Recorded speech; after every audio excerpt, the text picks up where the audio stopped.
నేను మళ్ళీ చెప్తున్నాను, ముఖ్యమంత్రి గారు అది కూడా ఫీ4కు అనుసంధానం చేసి ఇచ్చిన ప్రతి మాట నిలబెట్టుకోవడానికి ప్రయత్నం చేస్తున్నాం. నేను ఇందాకే చెప్పాను, ఏమైనా ఉంచారు ఈ రాష్ట్రంలో? మీరు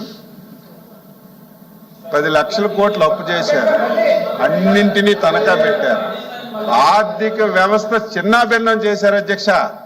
ప్రతిదీ మాట్లాడుతున్నారు. నిన్నైతే మా ఫైనాన్స్ మినిస్టర్ గారు కరెక్ట్ చెప్పలేదు అధ్యక్ష. నిన్నైతే ఉద్యోగస్తుల గురించి మా నైతిక హక్కు ఎక్కడ ఉంది? దేని మీద మాట్లాడే నైతిక హక్కు మీకు లేదు లేదు లేదు.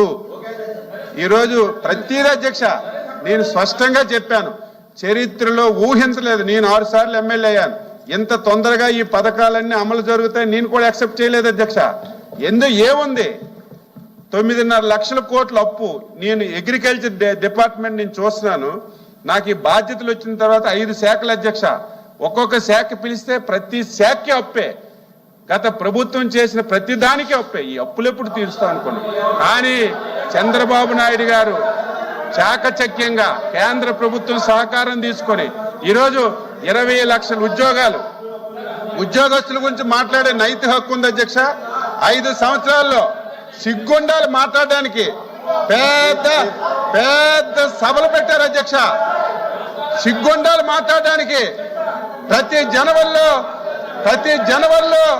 జాబ్ క్యాలెండర్ ఇస్తామన్నారు. అధ్యక్ష. 5 సంవత్సరాల్లో ఒక్క ఉద్యోగం తీయలేదు, ఒక్క పరిశ్రమ రాలేదు.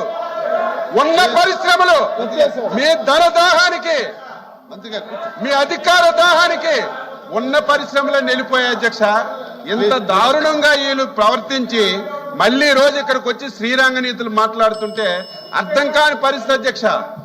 మీరు మంచని చెప్పండి, ఎవరు ఊహించిన విధంగా సూపర్ 6 అమలు చేశాం. అభినందించడానికి మీకు నోరు రాకపోతే నోరు మూసుకొని ఉండాలి తప్ప గాని ఇంకా మీరు అవాస్తవాలు మాట్లాడితే ప్రజలు హర్షించరు. ఎప్పటికే మీ మీద, మీ పార్టీ మీద, మీ పార్టీ అధినాయకుడి మీద ఈరోజు ప్రజలు సేత్కరిస్తున్నారు. ఇప్పటికైనా ఒక బాధ్యతాయుతమైనటువంటి పార్టీగా మంచి సలహాలు ఇవ్వండి. ఈరోజు 6 పథకాలు అమలు చేశాం, డిస్కషన్ పెట్టాం. అయ్యా మంత్రి గారు, ఈ పథకం అమలు చేశారు, బాగుంది, ఇక్కడ ఈ ప్రాబ్లం ఉంది, ఇంక వీళ్ళకి అందలేదు, ఈ సమస్య ఉంది, ఈ సమస్యను మీరు అధిగమించండి అంటే వెల్కమ్ తీసుకుంటాం. కానీ పథకాలే అమలు చేయలేదు, కార్యక్రమాలే ఇవ్వలేదు అని చెప్పి దుర్మార్గంగా మాట్లాడుతుంటే చాలా బాధ కలుగుతుంది అధ్యక్ష.